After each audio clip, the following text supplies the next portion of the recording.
Ito yung maganda sa Baguio City ngayon. Malamig at pleasant siya. Masarap sa mata, sariwang hangin, at mga tanawin. Tourist destination siya. And sa mga mahilig talaga umakyat sa strawberry at marami pang iba. Yung cable car na gustong ilagay dito ng mga Japanese or proposed cable car, kahit ano pa yan, kung sino may gusto mag-invest, okay siya. Kasi dadami ang mga turista, dadami ang tourist destinations, dadami income ng Baguio City, makakatulong siya sa GDP ng bansa natin.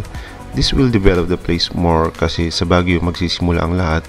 Then, di kalapit cities, I think magkakaroon din dahil ito ay mahusay na napagana at napaunlad sa Baguio City.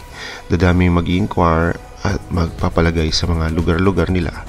If nakita nila na, uy, okay pala ito. Dumami ang tao sa lugar na ito dahil sa cable car system. So, dahil nasa feasibility study pa lang naman siya, we can still consider na magagawa nila ito dahil Japan makes everything under control. Do you remember the subway in Manila? They are the one who invested and helped the Philippines in this project like JICA. Meron kasi silang isang salita. Very exciting with this project kasi ang ganda ng itsura niya, parang hindi siya pang karaniwan nakikita sa ibang bansa, parang out of this world. Very nice technology design tsaka futuristic din. It would be better also if mas mahaba kasi parang sa isang lugar lang yung Camp John Hay, tama po ba? Well, it's okay if doon lang sa lugar na yan. Maybe it will be the starting point of all. Malay nyo i-connect yan pag maganda na kinalabasan. Well, kapag under development naman ay itra-transfer ang technology to other places so they could adapt easily and use the technology again and again.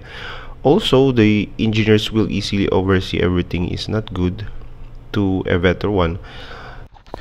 Yung Camp John Hay, malapit lang pala siya sa Burnham Park. Ayan, hindi pala siya malayo. Tsaka may Sky Ranch pala yung Baguio City. Hindi ko alam. Madali lang siyang puntahan kasi malapit lang siya sa Burnham Park. Yung Camp John Hay, may mga golf course pala siya.